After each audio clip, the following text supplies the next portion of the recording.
देखिए, हमने जो 13 फरवरी से संयुक्त किसान मोर्चा, गैर राजनीतिक भारत व किसान मजदूर मोर्चा दोनों फोरमों की ओर से 13 तारीख से हम अपनी मांगों को लेकर एमएसपी खरीद गारंटी कानून सहित सभी मांगों को लेकर जो मानी हुई मांगे हैं, किए हुए वादे हैं, उनको लेकर धरने पर हैं। आज 298 दिन हो गए हैं। 3 जगह मोर्चा चल रहा हुआ है, शंभू, खनौरी और रतनपुरा। हमने 26 नवंबर को दोनों फोरमों ने बड़ा ऐलान किया था कि हमारे सीनियर किसान नेता सरदार जगजीत सिंह डल्लेवाल मरण व्रत पर बैठेंगे, आमरण अनशन पर बैठेंगे।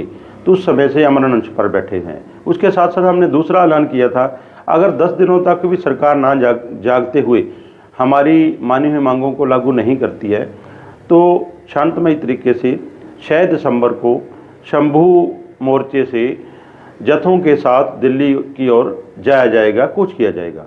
जो शांतमय तरीके से चाहे 50 किसानों का जत्था हो, चाहे 100 का, वो संख्या निर्धारित कर ली जाएगी और दिल्ली के लिए कूच किया जाएगा।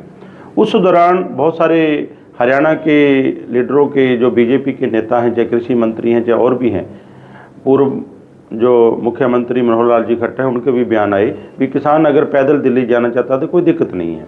लेकिन भाजपा की करनी और कथनी में बहुत फ़र्क है। जब कल हमारा कूच है तो सारे जो रास्ते हैं बंद है, रास्ता कोई खोला नहीं गया है। इसके साथ साथ जब भी किसान आंदोलन करता है, हमारी दोनों फोरमें आंदोलन करती है, ऐलान करके रूट तय करके किया जाता है। किसी तरह का कोई ऐसा प्लान नहीं होता भी बताएं कोई कुछ और करें कुछ और, क्योंकि हम आंदोलनकारी हैं, अपने देश की राजधानी में अपनी मानी हुई मांगों को लागू करवाने के लिए जा रहे हैं। तो अब देखने को यह आ रहा है भी अब जो सिरसा ज़िले का नेशनल हाईवे नंबर 9 है, उस पे भी बैरिकेडिंग की तैयारी की जा रही है। खुइयाँ मलकाना हो, चाहे खैरेखा का पुल हो, चाहे आगे हो। उसके साथ साथ जो पंजाब के लगते और भी रास्ते हैं, उनको जो है रोकने का, जो बैरिकेडिंग करने का काम किया जा रहा है। तो हम सरकार से पूछना चाहते हैं भी एक तरफ तो आप कह रहे हैं भी किसानों ने रास्ते रोके हुए हैं, तो रास्ते पहले भी आपने रोके थे, रास्ते 2020 में भी आपने रोके थे, रास्ते 13 फरवरी से आपने रोक रखे हैं। किसानों ने दिल्ली जाना है। हमारी मांगें केंद्र सरकार से है, हमारी राज्य वाली किसी भी सरकार से मांग नहीं है। जो चाहे एमएसपी खरीद गारंटी कानून की मांग है, चाहे स्वामीनाथन आयोग C2+50 के तहत फसलों के भाव की मांग है, चाहे पूरे देश की किसान और मजदूर की कर्ज माफ़ी की मांग है, इसके सब सभी मांगें, लगभग सारी की सारी मांगें हमारी केंद्र सरकार से है। तो जब हमारी मांगें केंद्र सरकार से है, हम जाना अपनी राजधानी में जाते हैं, तो हमारे रास्ते क्यों रोके जा रहे हैं? केंद्र सरकार को भी चाहिए कि किसानों की मांगें माने, ना कि किसानों को बार बार प्रताड़ित करे, हैरान करे, परेशान करे, उनके यातनाएं दे। आज 10वां दिन है हमारे सीनियर किसान नेता जगजीत सिंह डल्लेवाल जी का, जो मरण व्रत पर बैठे हैं, आमरण अनशन पर बैठे हैं।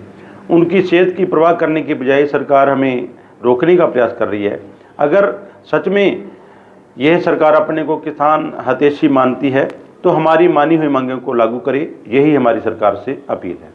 तो अब सरकार जो हमारे को दिल्ली देने की बजाय रास्ते दोबारा से बंद कर रही है और फिर कहेगी किसानों की वजह से रास्ते बंद हैं। पहले भी गांव को गांव से तोड़ा था और कैसे पुल ब्लॉक किए, नदियां में पानी छोड़ा गया, कई खेतों में पानी छोड़कर उनको बर्बाद किया गया, किलें लगाई गई, कंक्रीट की पूरी दीवारें की गई। तो आज भी ऐसा माहौल ना सृजे, क्योंकि सामने फिर से पूरी जिम्मेदारी के साथ कहते हैं, जो किसानों ने ऐलान किया है, जो हमारे दोनों मोर्चे हैं, संयुक्त किसान मोर्चा, गैर राजनीतिक भारत और किसान मजदूर मोर्चा, जो उनका ऐलान है, ऐलान के अलावा अलग से कोई ऐसी चीज़ नहीं करेंगे जिससे कि किसी को भी परेशानी हो। हम पहले ऐलान करते हैं, फिर संघर्ष करते हैं। देखिए, पंजाब सरकार भाजपा की बी टीम है।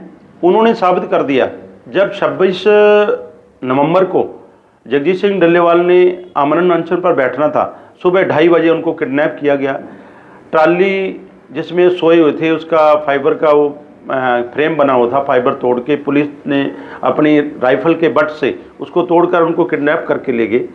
तो जब हम दोबारा इकट्ठे हुए, क्योंकि उसी समय जो हमारा दूसरा साथी था, जो हमने तय कर रखा था, जब भी जहाँ तो हमारी मांगें मानी जाएंगी, जहाँ डल्लेवाल जी अपने वहीं पर प्राण त्यागेंगे। अगर वो प्राण त्यागते हैं तो उनका पार्थिव चीज़ वहीं मोर्चे पर, खनौरी मोर्चे पर रखा जाएगा। अगला साथी सुखजीत सिंह हरदो झंडे, वो आमरण अनशन पर बैठेगा, तो उसी दिन उसको भी बैठा दिया।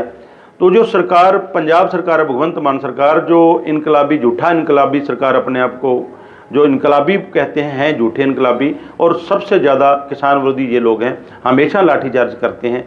अब बूढ़े नाले की लुधियाने की बात हो तो कल आपने देखा होगा कैसे उनको प्रवासी और पंजाबियों की आपस में बढ़ाने का काम किया, जबकि ये किसी का मसला नहीं है। ये हर एक को पानी पिएगा, जो हर इस खेत में पानी जाएगा उसकी जो ज़िंदगी बर्बाद होगी, उसको कैंसर जैसी बीमारियां लगेंगी, चाहे वहाँ प्रवासी है चाहे कोई भी है। लेकिन पंजाब सरकार है जो बिल्कुल किसान विरोधी है, आवाम विरोधी है और बीजेपी की बी टीम है।